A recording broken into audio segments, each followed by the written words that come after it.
Good afternoon. My name is Albert Carcia. I'm the Director of National Partnerships for the MSBC. Welcome to the Sport for Social Change breakout session. In today's industry, paying it forward has become an expectation. The men sitting here today are known not only for what they have done professionally, but also for what they have done to better the lives of others. Our panelists will be discussing how they use their backgrounds in sports to leverage positive change in the community. I would now like to introduce the panelists. Dhani Jones is the president and founder of BowTie. A 2000 graduate of the University of Michigan, he was a three-time All-Big Ten linebacker and went on to have an 11-year NFL career. Since retiring from football, he has authored a book, hosted a television show, and recently co-founded BMG Creative, an advertising and design firm based out of New York City. Jordan Field is the director of the Detroit Tigers Foundation, the official charity of the Detroit Tigers. Mr. Field graduated from the University of Michigan in 1999 and is in his 12th season with the Tigers, where he oversees all of the charity events and community outreach initiatives for the organization. This year, their Keeping Kids in the Game event generated over $260,000 for 4 different organizations, including Mott Children's Hospital. Patrick McInnis is the CEO of Fathead, as well as a minority owner of the Cleveland Cavaliers. Mr. McInnis attended Eastern Michigan University and played fullback on the Eastern Michigan football team. He was named the CEO of Fathead in 2009 after serving as the president of Quicken Loans for 7 years. He has received countless honors for his work in the community and was the inaugural recipient of the Patrick McInnis Community Hero Award for his work with the Boys and Girls Club in his native Flint, Michigan. Our panel moderator, George Veras, is the president and CEO of the Pro Football Hall of Fame Enterprises. He is a graduate of New York University and has served in his current position since 2009. Prior to this, he was the vice president of production and broadcasting for the Cleveland Browns and has also served as a producer for CBS Sports. Thank you all for joining us today, and at this point, I will turn it over to you, Mr. Veras, to begin the panel. Thank you. That was better than mine. I am not like Teresa, but one of our panelists is the president of Fathead. Thank you, and that takes care of half of the stuff I had to say, which is actually good. What I want to tell you about in terms of a couple of notes of social change from my perspective, having worked at the Pro Football Hall of Fame. Sports is a microcosm, obviously, you heard from John Skipper, of what goes on in society in general. And this was very instructive at Martin Luther King Day that we had at the Hall of Fame. We've had 2 of our Hall of Famers, linebacker and African-American Bobby Bell, and the starting quarterback, Len Dawson, for the Kansas City Chiefs. They were on the team that won the Super Bowl with Hank Stram, Super Bowl IV. And they were talking about when they were in the American Football League in 1966, before the merger with the NFL, they were slated to play an all-star game, like the Pro Bowl, down in New Orleans, Louisiana. And in 1966, New Orleans was a segregated city. And when the team went down there, they were going to be separated in separate hotels, one for whites, one for African Americans. And the players unanimously got together on their own in a room and said, we're not playing in the game. We refuse to be separated from our teammates. And actually left New Orleans, went to Houston to play 3 weeks later. But when word of this got back to the National Football League, at the time, New Orleans was applying as an expansion franchise, John Meekum. And the NFL told John Meekum, unless those laws are changed in the city of New Orleans, the application will not be accepted. So that's a real case in courage if you think about it. You know, there was a lot of guts to do that. They did it because it felt right. I'm not saying that that's everything that happens in sports and social change, but it's a good illustrative example of some of the things we're going to be talking about today. So with that, I'm going to turn it over to our panelists. They'll talk about the things that they do in their different jobs that affect social change in sports. Then we'll take questions from everybody else. And again, welcome. Thanks for having us. I'm going to start with Patrick Ennis. Pat? All right, thanks. Here. I can talk really loud. What do you guys think? Do I need a mic? No. I'll put it up like this, but I don't really like mics. So, social change. You know, I feel that if you're part of a sports organization, you have a fiduciary responsibility to give back. And here's why. Because the one thing that sports does, it brings together all economic classes, race, religions, right? People come together for a sporting event or for a team. It's a melting pot. So because of that, you now have influence. So especially me as a leader of a sports organization, people will listen to me. I'll give you an example. So I was part of Quicken Loans for 16 years, president for the last 8. I would go speak to kids in inner city, various colleges, universities, and I'm all proud, right? I'm the president of Quicken Loans, but it said I was part of the Cavaliers as a minority owner, part of Fathead as a minority owner.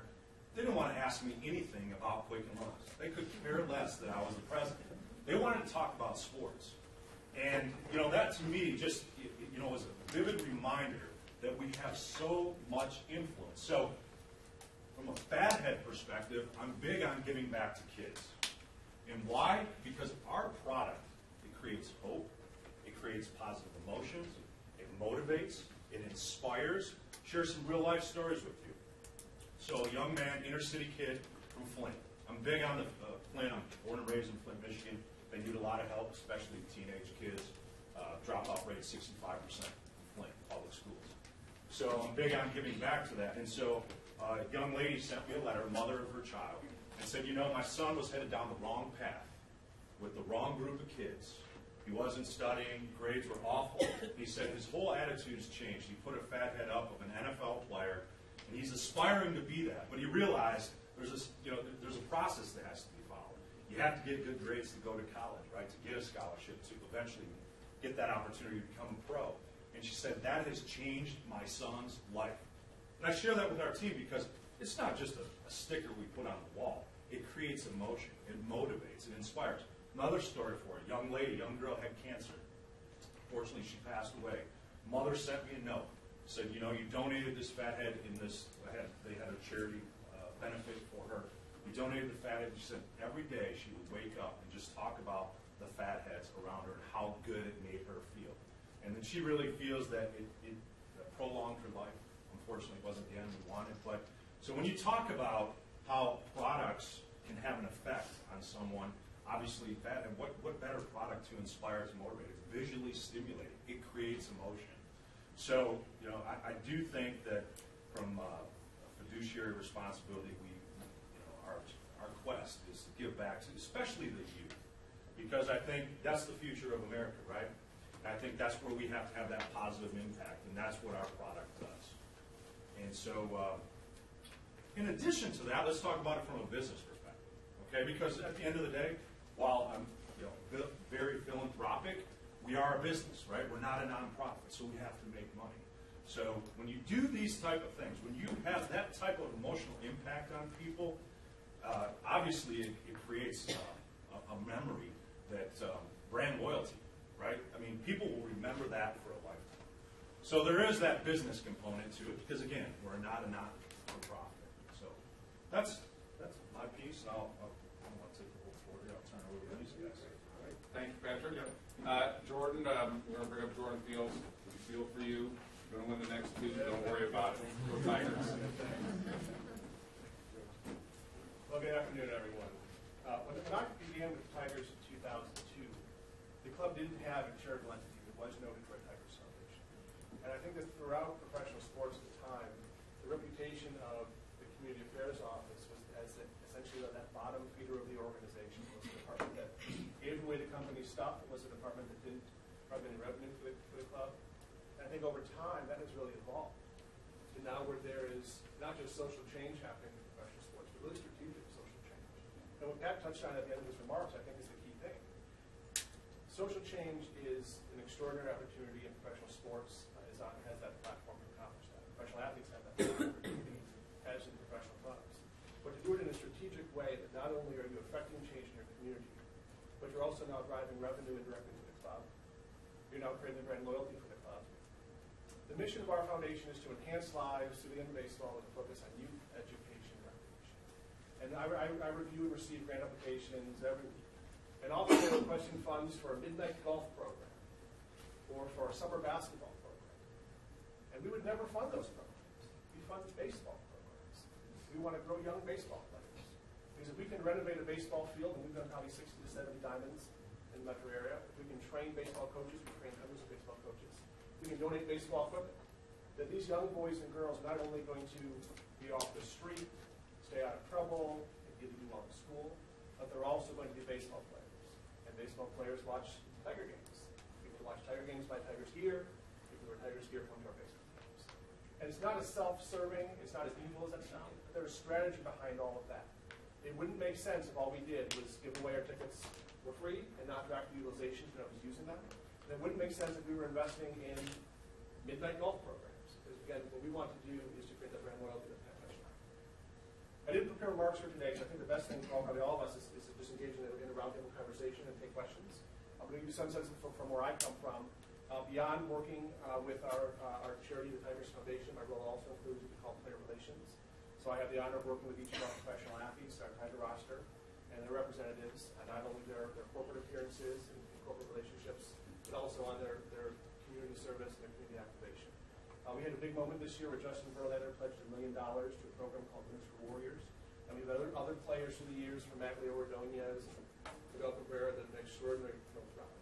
And I think one of my greatest responsibilities in the role that I've said today is to work with those individuals and to make sure that they remember not only what they can do with their dollars, but just with their time. And the power that a professional athlete has, and how you know this well, just to visit a child in my hospital, say hello to a kid, smile, sign an autograph. It's a lifetime memory. So I think it goes beyond all that. It's a pleasure for me to be here. I'm in Michigan alone to do that. Great. Before we move on to Dhani, just to follow up that, before we'll be taking questions, the Pro Football Hall of Famers, we have 280 Pro Football Hall of Famers out of 24,000 professional NFL athletes, and 173 live-in members. 60 of those members run charity golf tournaments. I remember I was here in Detroit for Charlie Sanders' golf tournament in June. Actually, this was Tom Isley co-chair.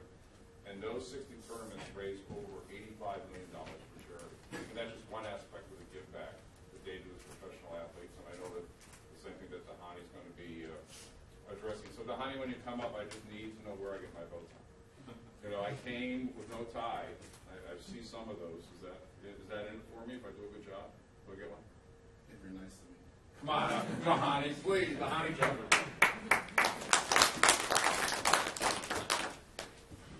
Well, it's really an honor and a pleasure to stand before you, talk a little bit.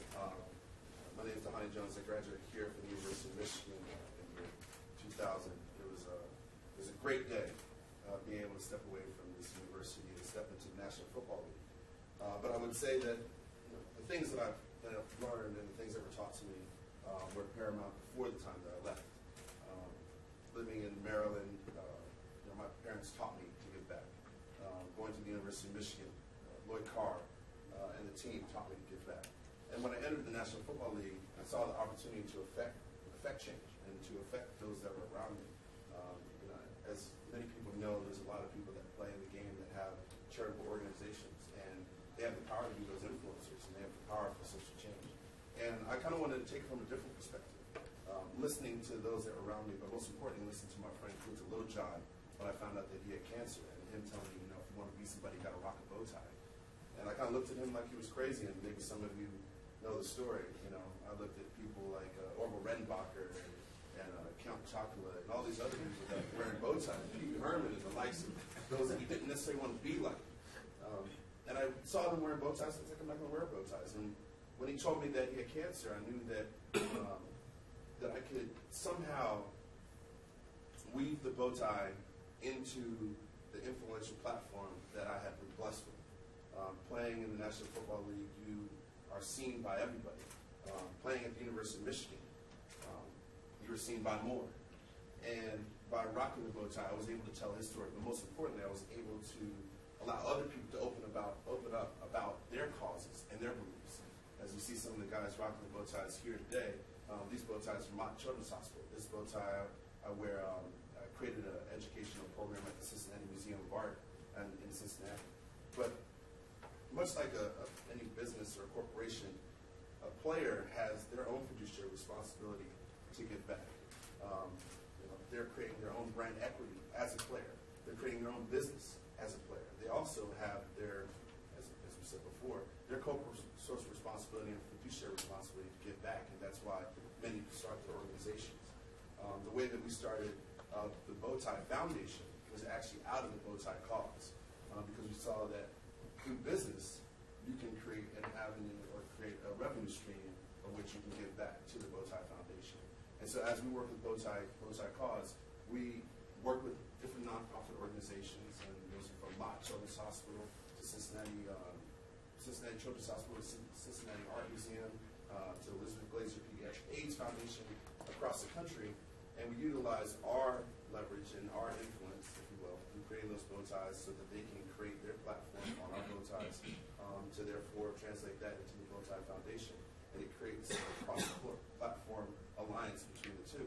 And I think that as an athlete, once you leave the game, it's important to, as Pat was talking about, create an opportunity where you weave silos together. Sports has that tremendous capability. As I said before, there's what sport, and I talk about football, what sport brings black, white, Asian, African, all different backgrounds, people of wealth, people of extreme poverty, middle class, people who've never spoken the language. That game of football brings everybody into one stadium, but if you look around, you have 22 guys on the field, and you have 117,000 people in the stands.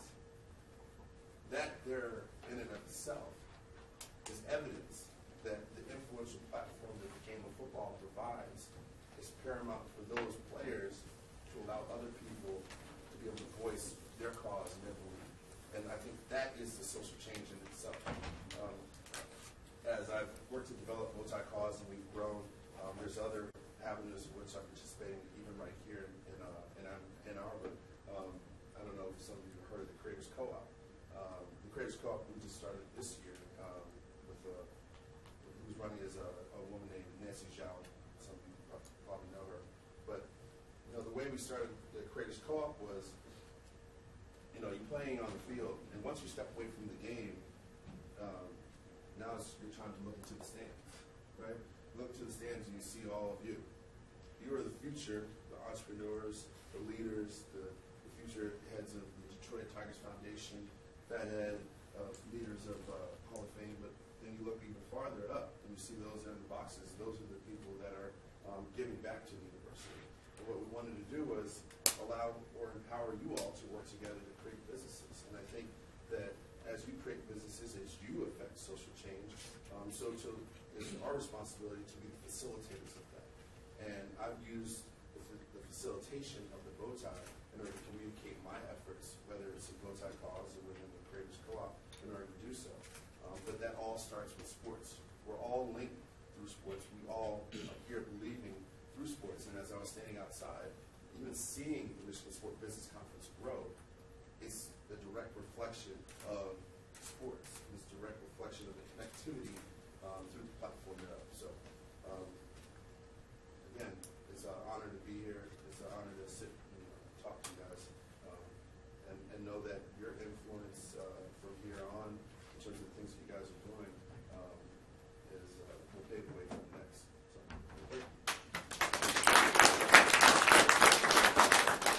questions? Yes. Dhani, you kind of mentioned a little bit, like your parents saying that, like, you should give back to the community. Like, do you guys all have experiences with that? Like, somebody like telling you, or like an experience that made you want to give back when you had the position to do so? Good. When I was younger, it's just, just being aware. I think, being aware and knowing that I had to get involved because I knew that there were people that didn't have as I had. I think we all have those friends, family that we want to support. I think I always talk about, there's always one person that's stepped into your life and made the suggestion, or always one person that you looked up to and you watch what they do. So for me, whether it was my parents, whether it was my friend, or whether it was just the community that was around me, and I think it all comes down to becoming aware of your surroundings. I think it's becoming aware of what you have and looking at those that may not, or you have your health, someone may not. There's so many different ways, but being aware and open and being receptive to those that are suggesting that you do something. I think from a personal perspective, certainly yes. I grew up with parents and grandparents, and I felt the obligation to invest in the community. But professionally speaking, I'll be really honest. I was a law school graduate. I took an unpaid internship with the Tigers at the time in a strategic planning area of the club. And I saw an opportunity. I recognized the team didn't have a team foundation. And I didn't go to the Tigers hoping to work in community affairs. I go to the Tigers hoping to work in sports philanthropy. It was an opportunity for me professionally, and I'm very thankful that was the opportunity that was there. I never took a sports management class as an undergrad. I certainly did in law school. I didn't have a real handle on the careers that were in sports or the departments that were in professional sports teams. So my path into the Tigers Foundation and sports philanthropy was by chance because I was there in a strategic planning position, and I recognized a great opportunity to build something really large. So I was there in terms of drafting the articles of incorporation and the bylaws, and we did a $1 grab bag sale in the concourse and deposit of $74. It was our first deposit. So through the sports philanthropy, I didn't go in seeking social change. I was seeking a job. So my influencer was my mother. So my mother's 87 years old, and she's a war bride. My father was a soldier in World War II. Think about that. You guys probably think that's a million years away. I'm not really that old. They had me later in life. I'm not 60. Okay? So, My dad was better than I am. I haven't had surgery. Okay. I'm only 47. So my mother, she was in a prison camp. She was shot, and she would tell me stories how she would take care of, even though she was having a rough time herself. I mean, she'd been shot. She was starving. She would take care of the other people in the camp, and that stuck with me since I was a little kid. I was about 5 years old. I remember when she told me that story. And when she told me that story my entire life, you know, she always reinforced that there's always others less fortunate. And we didn't have a lot growing up, but that's always stuck with me. And I think, you know, definitely one of the major drivers for me to do what I do from a philanthropic standpoint. Other question? Yeah. This one's actually for Jordan. I think I'm the only U of M Flint representative here. But what type of efforts does the Tigers Foundation make to other areas of the state? I mean, Flint, maybe not as bad as Detroit in some respects, but not the most economically thriving area. Oh, sure. So the focus of our giving is certainly from our stadium upward. But we have awarded grants to the city of Flint. There is Major League Baseball has its brand of youth baseball called RBI, providing baseball in the inner cities. And Sam Stewart, who's a retired firefighter in Flint, it runs the RBI program in Flint. We've awarded funds there. We've renovated baseball fields probably as north as Flint, as far west as Chelsea, just beyond Ann Arbor. We award 50 to 100,000 tickets every season throughout the entire state of Michigan. So our reach is statewide, even parts of northern Ohio and southern Ontario. But we recognize that Detroit is not the only city that is in need of city of Flint. And even the Boys and Girls Club of Flint has been a beneficiary of ours several times. Thank you. Yeah, absolutely. Anybody else? Yes. I have a question, well, mostly for Jordan, but all of you touched on how athletes are very inspiring and their influence is very powerful to their fans. Specifically with your player relation job, do they typically, the athletes, reach out to you if for a cause that they're really interested in, or do you have ways that you encourage them to maybe be active in the community or to some kind of social change that they're interested in? No, I think it's both. In truth, I'm curious to hear Dhani's experience working with the community affairs folks and Bengals in the NFL. So our 25-man roster is young and old. They're college educated, they're high school educated, they're from Venezuela, they're from Texas. My approach is to know them as a human being and to know what it is that is important to them, what is important to their moms and dads, what's important to their wife and their children. It is to know what's in their heart. What is it that you want to accomplish? I had a heart-to-heart with Miguel Cabrera this year to say that he had someone who's running the Miguel Cabrera Foundation. And she was having renovate baseball fields. I said to him, Mickey, is this what's in your heart? You want to renovate baseball fields? And he went home with his wife and came back and said, no, we want to do college education. We want to send kids to college. That's what's in our heart. I even said to him, if you want to invest in programs that serve children and individuals with drug dependency issues, Miguel has had some drinking problems, right? I mean, what is it that's in your heart? Just as you're a ball player, that's not who you are. That's your job. I mean, being a football player does not define Donnie Jones in any way. But same for our guys. So my approach is to get to know them, know what they have interest in. If they're young and they don't have a good handle on it, and I didn't either when I was 21, 22. I introduced them to different ideas. I remember going to Brendan Bosch a year ago and saying, what's important to you? Clearly nothing really was. I said to him, do you have someone in your family who's been sick? He said, yeah, my uncle has MS. I said, great. I'm creating a program for you and it's going to benefit the MS Society of Michigan. And that's where it got started. So I think the approach is like anybody else. If you want to talk to someone, you know who they are, find what's in their heart, and then help them there. And my approach with all our players is that I'm of service to them. So Tori Hunter, who's new this year, came to me and said, I want to have an impact on black families. This is what I want. I want to invest in parents and families and family structure. And I went out and I found an organization called Black Family Development and connected Tori and Katrina with them, and they've invested substantially this year. So it's about knowing the person and what's important to them. You know, I'm just stepping on one thing. Hall of Famers, usually by the time they fit that gold jacket, have embraced causes. By the time they get a gold jacket, they're 5 years out of the league. But when they get struck with something or something happens to them, that's where we lead them to go to that area. Like Jim Kelly just had cancer of the jawbone, so we have put them in. He's taking that up as a cause. Mike Haynes, we have a PSA screening that we do on Hall of Fame weekend in Kent. Mike Haynes found out he had prostate cancer from the PSA screening. He's now the national spokesperson. So we have to find a little bit more of the niche to lead the players. But I can tell you, for the Hall of Famers, and again, they're a unique group. You know, having gone through like the process of so many thousand played, but to have that honor, when they wear that gold jacket, they actually double sort of their effort to take it upon themselves. Like Charlie Sanders' golf tournament only started the last 3 years because he went to so many others. Is how can I get involved? That's how we help out with it. But they take it on with a huge amount of responsibility and dedication. Dhani? No, and I think one thing that Jordan said is really important. You know, when players kind of get involved, a lot of times on the other side of the wall, it's your agent or your financial advisor saying, you have to start a foundation because we want to defer assets, right? Everybody knows nonprofits are the way they can write off taxes and things like that. I think what Jordan said is like you have to identify from within what is your passion, what your purpose, if you will. And a lot of times it's difficult at a young age. Most people don't even understand life, let alone their passions at age 21, 22. You're lucky if you understand where you come from or like what's going on in your family. Now you're trying to get a job. Like there's so many different things that happen. And now you have to say, oh, well, I want to involve myself in the Cancer Foundation.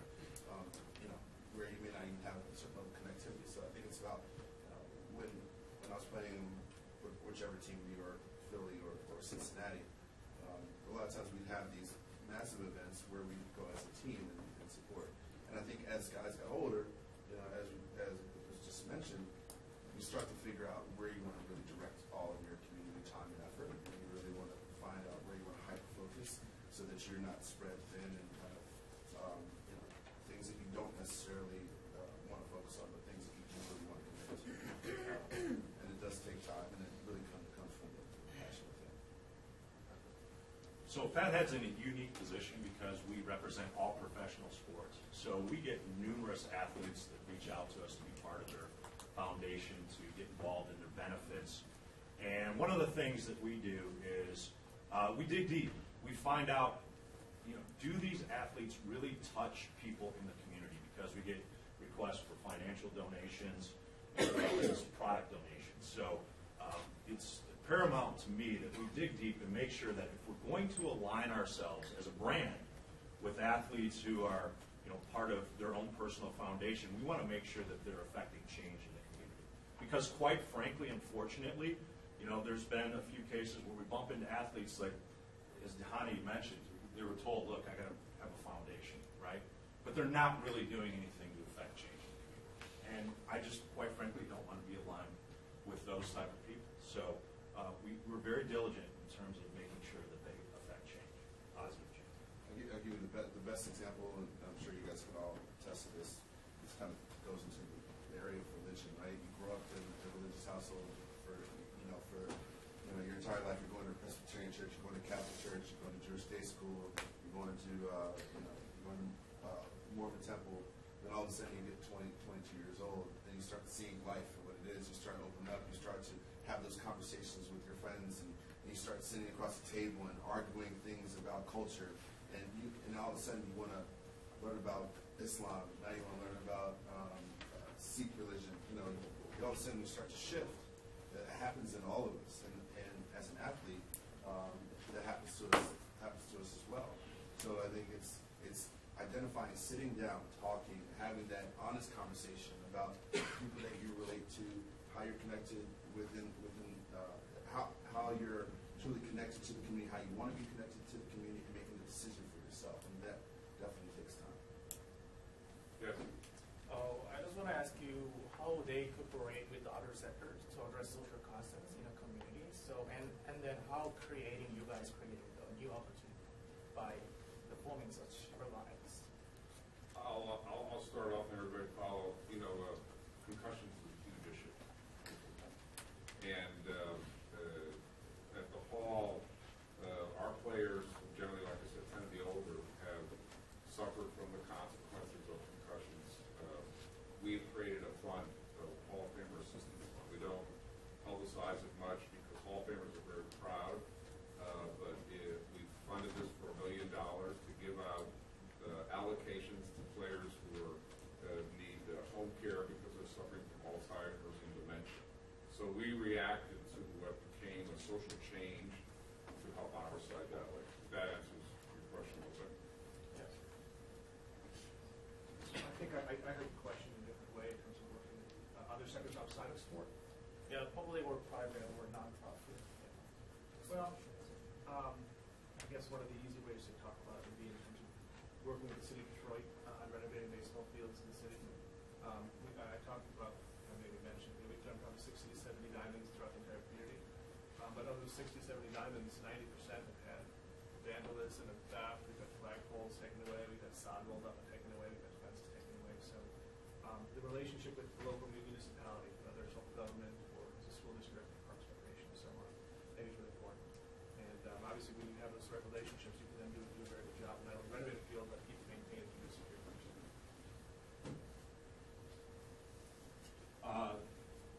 We're also heavily involved in the military. I feel like there's definitely a give back that is due there for people who serve our country. So a few things that we do with Operation Homefront, we're involved in numerous charities there. Wounded Warriors will donate Fatheads to families that have kids where the mother or father was wounded in service.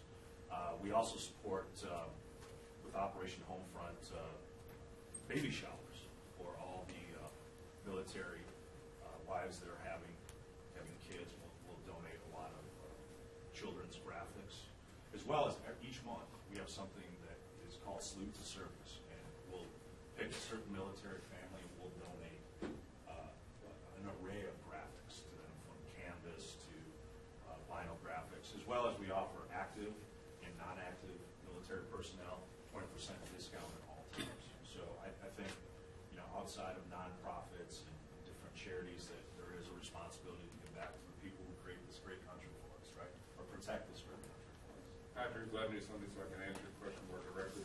We do USO tours around the world. I've been to Kuwait for our Hall of Famers, Afghanistan. That's a good point. I forgot about that.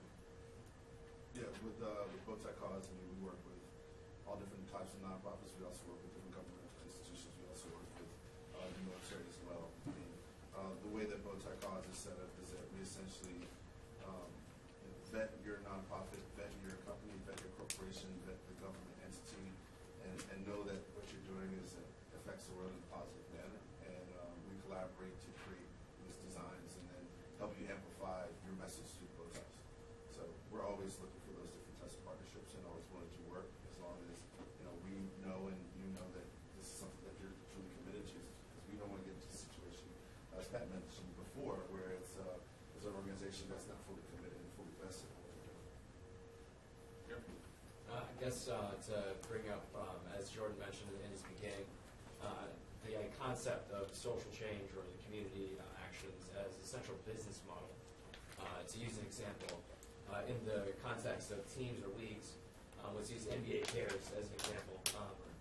This past year, for NBA All-Star Weekend, they partnered primarily with State Farm throughout the entire weekend with different types of events, different types of programming. There's always a community partner. There's always the NBA or the league of players that play the concept, and there's always a philanthropic organization that was receiving it. And I guess since we have all three aspects, the company, team, and the nonprofit, I guess in the team and league context, how have you guys capitalized upon this three-way community partnership? Obviously, it's different than a regular partnership with just a team and a corporate sponsor. How is it that this three-way relationship in your own context, how has it developed? What have you learned from it?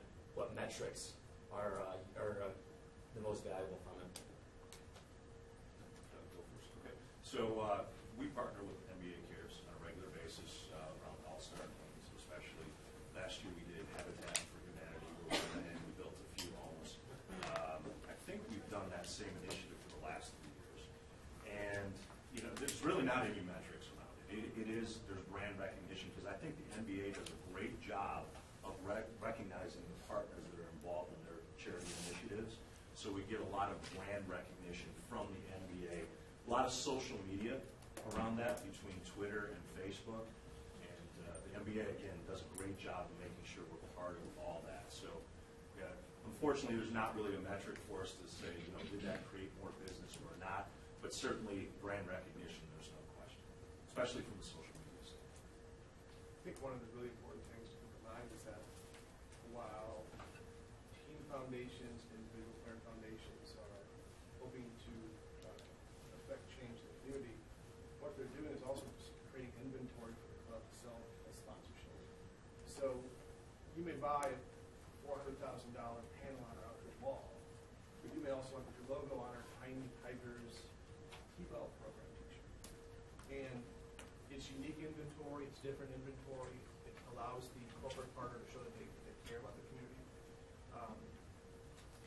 And not only is it inventory for them,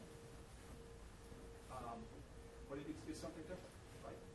And I think that's where we've done a very good job of connecting with the corporate community and also the charitable community.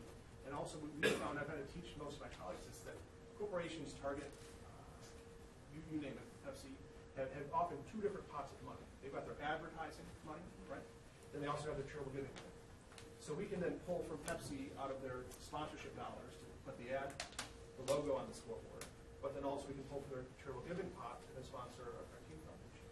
So I think that yes, social change, yes, all of that, but also from the business standpoint, it's new inventory that's created to continue to sell that. Yeah, I think it's the important part of merging those two worlds together, because a lot of times, whether it's a marketing budget, whether it's a charitable giving budget, a lot of times they're always looking for different ways to kind of commingle those funds. And now that people are able to move those different businesses to work with the nonprofits, to work with the entities or the person, they're able to triangulate and able to move that forward. And it really does come down to the brand recognition and the amplification. And sometimes you have a large business that may not have its own charitable arm, so it goes out and finds one, and then it goes finds another partner in order to link them. So it's really, as we said before, even at the beginning of the conversation, linking together all those specific silos through sports, right? Linking those silos all together through charitable giving, right? And being able to win-win. It's a win-win scenario. It's a fiduciary responsibility on part of the business in order to link with the nonprofit organization so that everybody wins. I'm going to add just one thing quick. The other thing is that if I'm doing my job right in terms of Tiger Foundation, all of our giving is just another arm of our marketing department. Right? We're putting Tigers Foundation logos on things, Tiny Tigers logos on things. People know that this baseball was donated by the Tigers Foundation. They know that 50 kids on the outfield that the tickets were provided by the Tigers Foundation. It's additional logo placement essentially, but it's a heartwarming logo placement. So in some ways, it's the best kind. Well, we have time for one more question. Right. How do you make sure that the funds you raise for these charities actually get all the way to the charity and money doesn't leak out along the way?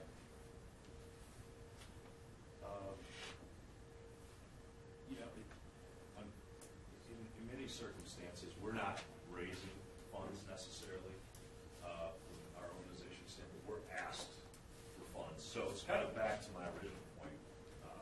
Even if we choose to donate to an organization, I think it's about doing the due diligence to make sure that the organization that you're aligning yourself with is actually creating positive change. us, that's our big thing. Our girls in back here, Marissa, Abby, PR, community relations, they do a great job of digging deep. And, you know, I may kick to them 20 different charities that have asks, and they'll come back to me with, look, these are the 5 that I think we should get involved with. These other ones, it's sort of vague and gray what they're going to do in the community with the funds or the product donations that we give them. So, you know, I think it's all about the research and making sure you're lining yourself. Just to put in the whole thing, we like to see it, and not like from an inventory report, but if we're helping the children's wing in a hospital or something like that, bricks and mortar work better for us to see an end result in the furnace wheel line. Well, we certainly hold all of our grantees accountable. There's just some metrics they must meet. There are contracts that they sign. There's some reporting that's done. But I think, to me, that's the single most important thing as far as philanthropy, because I have attended many really wonderful fundraisers, really fun parties, lots of great music, lots of good food and alcohol. But then at the end of the day, the event took a 6-figure loss. So what's the point? So I think it's important to vet that. I think it's important to have young, motivated professionals who understand business and can run that.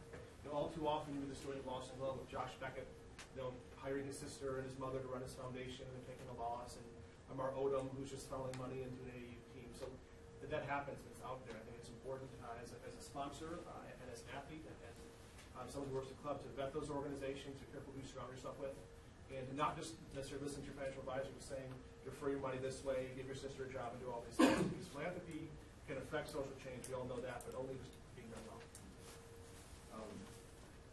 Most people look at a nonprofit as a nonprofit. You should look at a nonprofit as a business. And within any business, there's a vetting process that takes place. You know, with a business, you're going to look on return on investment. With a nonprofit, you're going to look on the return on influence. Now, I would say when you're kind of putting forth your time, energy, or create a charitable event, sometimes it does take capital out of your bank account. But what you're doing is you're trying to create a platform, you're trying to create brand awareness in order to affect that overall return on influence. And it's kind of a dicey place to be because a lot of these different nonprofits do have events that are super expensive and you end up raising no money. But then you have 1,000 people that walked away that knew about the event, that therefore reached out to 1,000 people on their own, so it became tens of thousands of other people, which in turn caused more dollars and cents to be raised. So it's a little bit of a balance. But going back to the point about business, nonprofits should be looked at as businesses. And when you're vetting those, you should vet them the same way. The way we look at when we work with nonprofit organizations, people like cause, they're paying us for our BowTies. And we know through their numbers how many BowTies that they sold. So we know exactly how much money they made. And we've already done our upfront due diligence in looking at the organizations to see how they basically are